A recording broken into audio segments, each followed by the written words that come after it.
The diseases of attitude. It's never that pleasant to talk about the negative, but we got to talk about it because life is part negative. These attitude diseases are like weeds that grow in the garden. It's a normal part of life. Here's a good phrase to note. Negative is normal. It's not successful, but it's normal. It's part of life.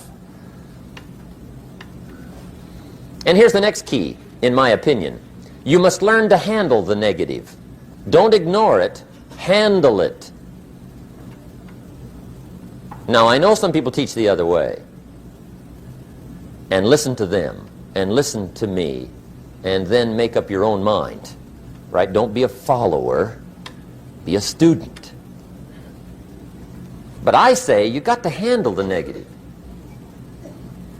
You don't have to live in it. You don't have to dwell on it. But you do have to handle it, my opinion. I know some people teach, just turn your head real quick and say, there's no weeds, there's no weeds, there's no weeds. They'll take your garden. So you've got to handle the negative. Here's what part of it is. It's called the Great War Between Good and Evil. Mr. Reynolds and I are working on a new book this year called The Great War Between Good and Evil. And there is a war on. The minute you were born, you got involved in the war between good and evil, between darkness and light, between negative and positive, between evil and good, between tyranny and democracy, between weeds and human activity. I mean, the war is on. If democracy sleeps, guess who never sleeps? Tyranny. In the absence of light, guess what's automatic? Darkness. If good does not arouse itself and become active, guess what moves in? Evil. It's a war. A mental war, a physical war, a financial war, between enterprise and ease, between accomplishment and failure. It's a war. That's why there's an Old Testament phrase that gives the best advice for human activity when it says, 6 days labor, 1 day rest. Now, I'm sure we've taken that to mean, don't work all 7 days, take one off. Here's what it also means, only take one off. Or you're liable to lose the war. Now, we've got it down to 5 and 2, and maybe that's not too dangerous, I don't know. If God would have thought of 5 and 2, he might have made it 5 and 2, I don't know. You can't think of everything. But here's what it does mean. Enterprise is better than ease. If you rest too long, the jungle overtakes the village. Now here's the good news about the war between good and evil. Evil is no match for good, but good must be active. Weeds are no match for human activity, but if you stand still, how far in will they come? All the way. They'll grow right up around your shoes. But if you get busy, how far back can you take them? As far as you wish. They're no match, but you must be active. That's why the 6 and 1. Make sure you're not losing the war by taking off too much. Guess what the average years are after retirement? 6. 6. Which means don't retire. Your chances are too slim. Okay. The war between good and evil, the weeds. You got to make sure you recognize the negative, handle it, deal with it, and then go on. Let's make a list of the diseases of attitude that can wreck all your chances to do well. One of the words that destroys everything is called neglect. Neglect. And I found this out. A week of neglect could cost you a year of repair. It isn't worth it. So what to be on the lookout for? Here's the list. If you were making it, you'd have the same list I've got. Right? We're not covering anything new tonight. This is a reminding session, not a teaching session. But it doesn't hurt to go over it again. Here's the list. Attitude diseases. Number one is indifference. The shrug of the shoulder. The guy's not even concerned. He's just drifting. This is called the mild approach to life. A disease known as mildness.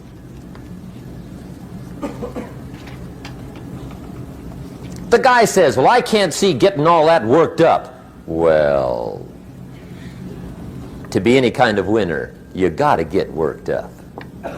There's one problem with drift. You cannot drift to the top of the mountain. And the good Lord said in the closing chapters of the Bible, here's the best way to live, one way or the other. That's best. Hot or what's next best? Cold is next best to hot. Not the half-baked middle, lukewarm, not too hot, not too cold. What a sad way to live. I think what it means is pick a direction and go with everything you got. Just pick one and go. Somebody says, yeah, but what if it's the wrong direction? You'll find out quicker. It won't take you 25 years to wake up and say, oh no, I've been walking the wrong road. I told my staff the other day, next best to prosperity is adversity. If one doesn't get you, pray for the other. We all do better from one of two reasons, inspiration or desperation. And I don't wish anything bad on you tonight, but if you're not inspired, I hope a wagon comes down your rut. Whatever it takes to get you to try harder, read more, set your goals, and go for it. Somebody asked me one time, what quality would I pick if I wanted to work with somebody? And you know what I picked first? Number one, strong feeling. Please, number one, give me somebody that feels strong. About most anything, I don't even care. Just so they believe it. Even if they disagree with me. Wonderful. Just so they disagree vigorously. I'm not saying it's easy to win those kind of people to your point of view, but I'd rather do that than to try to resurrect people from the dead. Pump them up every month. Pump them up, pump them up. I pass. The good Lord needs a leader for the early Christians. Remember the early days of the Christians? Not like today. If you were to stand up in the early days and say, I'm a Christian, cut off your head, toss you and your wife in jail, let you rot. I mean, those were ugly days. Being a Christian back then was not called socially acceptable. They didn't have 125,000 in the Los Angeles Coliseum to hear Billy Graham on a Sunday afternoon. Not back in those days. Back in those days when the Christians got in the Coliseum, it was a different story, right? I mean, the word was, stay out of the Coliseum, especially on Sunday. Last Sunday was Lions 33, Christians nothing. See, those were mean, tough struggle days for the Christians. Now, when the days are mean and tough and struggling, you got to have some kind of leader. Do you know who the good Lord picked for the leader when the days were mean and ugly? Saul. From Tarsus. That's who he picked, Saul. I'll tell you what, I would have picked him. You would have picked him. Anybody would have picked Saul. Saul was one of those incredible guys. Once he got into something, look out. Everybody in the community knew what Saul was in. Because whatever he joined, he'd flip all the switches, open up all the dials, turn on all the faucets, and go like mad. He was known as All-Out Saul. I mean, he was something else. Now, at first, it wasn't working out well. Saul hated Christians, which makes a poor leader, right? I mean, that won't work. Saul got this bug somewhere about the Christians. He got to hating Christians. And he hated them so bad, every time somebody would say Christian, he'd fly into a rage. And I guess he decided one day, it was his mission in life to get rid of all the Christians. He was Saul anyhow, could do most anything he wanted to. So he got in these letters of authority to go around to the various communities and hunt down the Christians. They said, do whatever you want to with them, Saul. They're unpopular anyhow. Drag them in the streets, whip them, stone them, torture them, kill them. You mention the name Saul from Tarsus to the early Christians. I'll tell you what they would do. They would run, hide, lock the doors, leave town, dive underground. I've been in the catacombs of Rome, where they hid. He was mean. I mean, terribly mean. But remember the story? One day Saul's making it for Damascus. Heard about some new Christians, flies into a rage, takes off for Damascus. And the story said he was angry. There's a little sentence in the story that says, on his way to Damascus, he was breathing out threatenings and slaughter, which meant he felt rather strong about the idea, right? That's strong. That's strong. But on this journey, right, according to the story, as Saul was making his way to Damascus, the good Lord looks down out of heaven and says, there's my man, Saul. He's got to be something else. And according to the story, this great light shines out of heaven, knocks him flat, right off his horse, grinds his face in the dirt, and blinds him for 3 days. The good Lord using recruiting tools we can't use, but when you're Lord, right? To make a long story short, Saul from Tarsus becomes converted to Christianity. He becomes Paul, the great leader, the apostle. And without a doubt, the good Lord got him a dandy. One he didn't have to pump up every month. In one of his later writings, he said, the things I once hated, I now love. The things I once loved, I now hate. See, that's strong. Here's the key to the good life. Learn to put everything you've got into everything you do. Whatever you are doing, pour it on. It will quickly open up into opportunity or quickly disclose to you that you ought to be doing something else. The delusion is, if I had a better job, I'd really pour it on. See, that's delusion. Wherever you are, pour it on. Don't give somebody half a job for a day's pay. Pour it on. See, that'll help change your life. Get rid of this disease. Here's the next attitude disease, indecision. Mental paralysis. The guy can't make up his mind and it becomes a disease. Pretty soon he knows he's got it. The guy says, well, I know I'm on the fence. But he says, what if I get off on the wrong side? Listen, after a while it doesn't matter. Just get off. Any side will do. A life full of adventure is a life full of many decisions. The ones that turn out to be wrong give you better experience to make better decisions. So don't see how many decisions you can get out of, see how many you can get into. That's where the adventure is. So shake off this disease, indecision. The next one is doubt. Doubt's like a plague. And one of the worst is self-doubt. There are many, but that's one of the worst. The guy doubts himself. Doubts if it'll last that long for him. Doubts if he can do that well. Doubts if he can make that much. Doubts if he can accomplish all that. A chronic, excellent self-doubter. You can imagine what damage that does to your future. So here's the key. Turn this coin over and become a believer. And there's many things to believe in. One of the majors is yourself. The understanding of self-worth is the beginning of progress. Now, if those three don't get you, this one will. Worry. That's a devastating disease. Worry. Worry causes health problems, social problems, personal problems, family problems. It's devastating. Worry long enough, it'll drop you to your knees. Could reduce you to begging. I know how bad this one is. I used to have it bad. I used to be known as a super worrier. Not a super warrior. No, super worrier. My family wished I'd have been a warrior. I got those years to make up for. But I'll tell you what. My advice to you is do what I finally did on worry. Give it up. Who needs it? I'm not saying it's easy. I'm saying it's worth it. It took me almost 1 year to kick the worry habit, and it was not an easy year. It was one of the toughest years I ever spent, but I finally got that monkey off my back. And I discovered you could live the most incredible life free of worry. Not free of challenge, not free of difficulty, free of worry. I learned how to do it, and you can. Here's the next attitude disease. Over-caution. Some people never will have much. They're too cautious.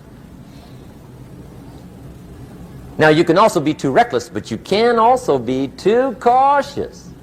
This is called the timid approach to life. And my caution was always the risk. Risk used to drive me right up the wall. I used to say, what if this happens? It's called the language of the poor. What if this happens? And on top of that, if this was to happen, look at the fix I'd be in. I better not try. I could always ace myself out. Then I'll tell you what changed my whole life when I finally discovered it's all risky.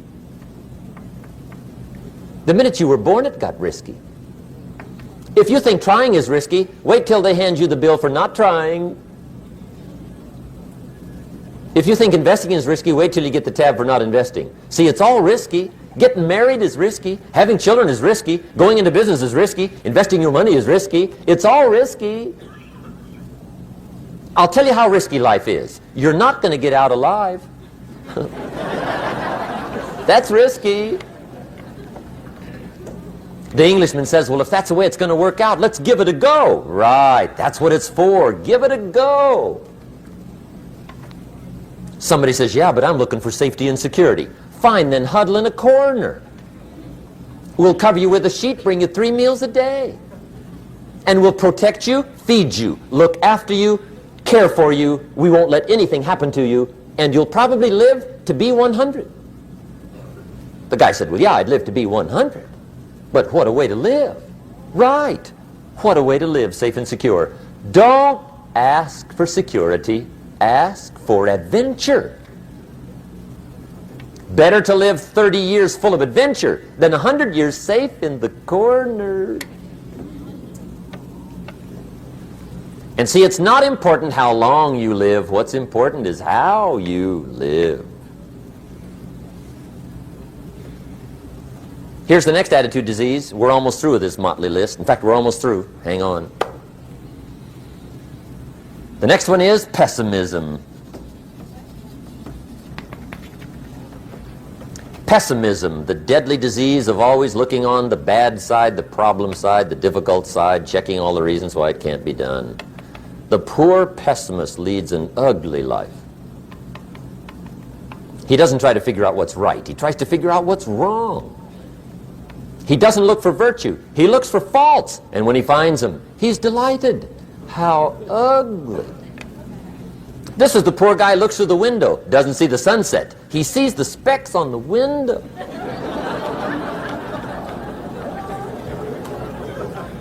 And this is the poor guy, right, who rushes up, takes such leave of his senses. This guy rushes up and he says, I've got 5 good reasons why it won't work.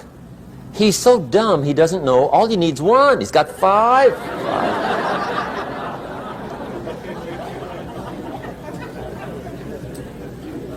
To the pessimist, the glass is always half empty.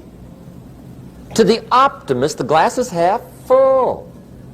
Why would the same measure affect people 2 different ways? Answer, it all depends on how you look at it. Our lives are mostly affected by the way we think things are, not the way they are. The way we think they are affects us most. There's a subject we don't have time to get into tonight called better thinking habits. One of the major things Shove taught me when I met him, he said, poor thinking habits keeps most people poor. Not poor working habits. Most people work hard, but they don't think hard. And Shove taught me that the mind is like a factory, a mental factory.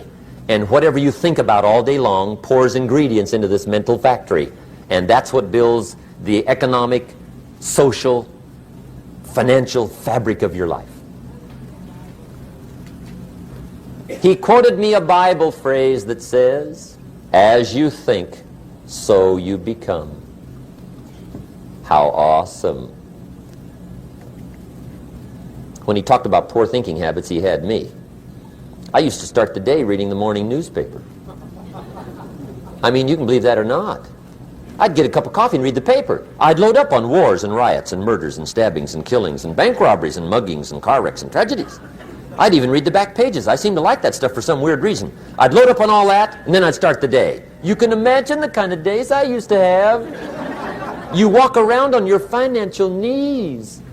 They call you economic peewee.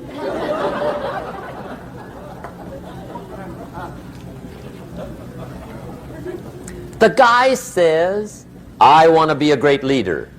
Wonderful. The first thing we do is follow him to his house. When we get there, we walk in and check his library, number one. Somebody says, well, why check his library? The reason is because what a man reads pours massive ingredients into his mental factory, and the fabric of his life is built from those ingredients.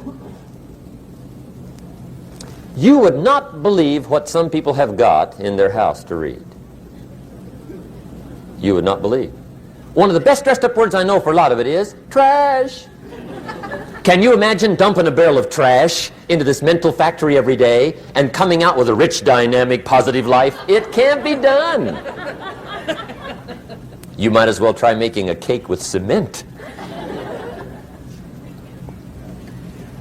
The kids back in Danbury, Connecticut, high school, they're asking me questions one day. I'm talking to the kids. Kids got good questions these days. One of them said to me, Mr. Rohn, how do you build the good life? I said, it's simple. It's not easy, but it's simple.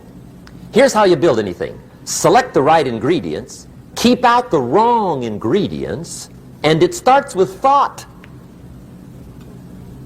Everything starts with thought. So you must be wise and careful what you think about, because that starts everything. You got to be wise and careful. I asked the kids, what would happen if somebody dropped sugar in my coffee? They said, well, you'd be okay. I said, what if somebody dropped strychnine in my coffee? They said, well, you'd be dead. I said, correct. Lesson one. Life is both sugar and strychnine. You gotta be careful. I said, what if my worst enemy drops in the sugar? They said, will you be okay? I said, what if my best friend, even by accident, drops in the strychnine? They said, well, you'd be dead. I said, correct. Lesson two. Watch your coffee.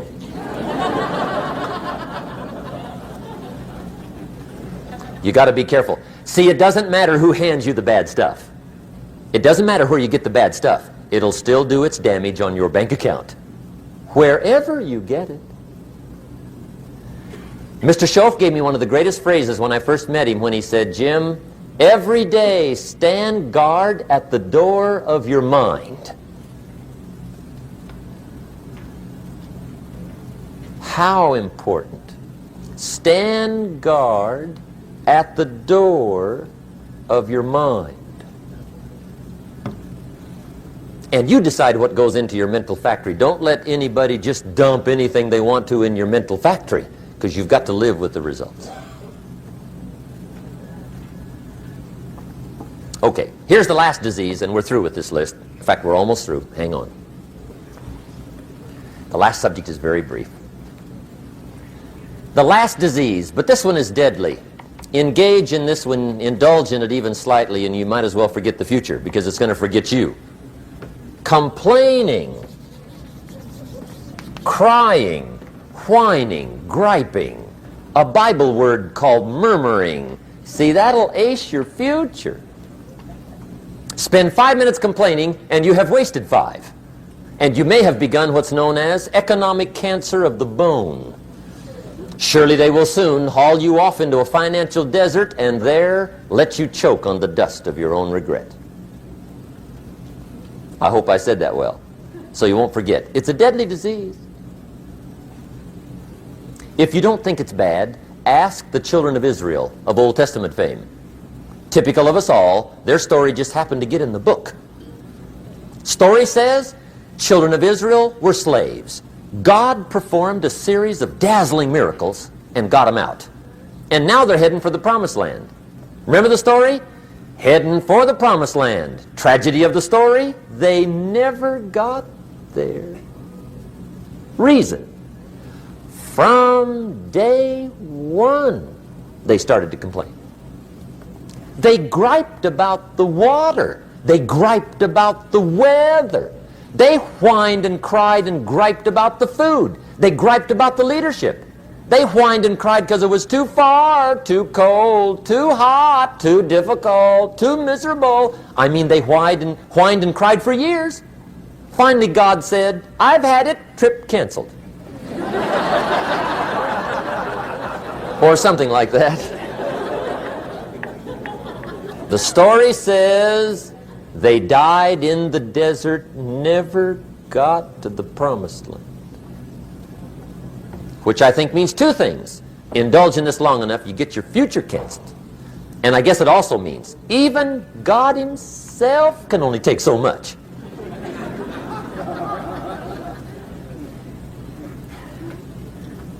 Okay. Just be on the lookout of the things that can destroy all the good you start. The war is on. And this evening, tomorrow, mentally, personally, socially, economically, you got to make sure you're winning the war. And this is part of it.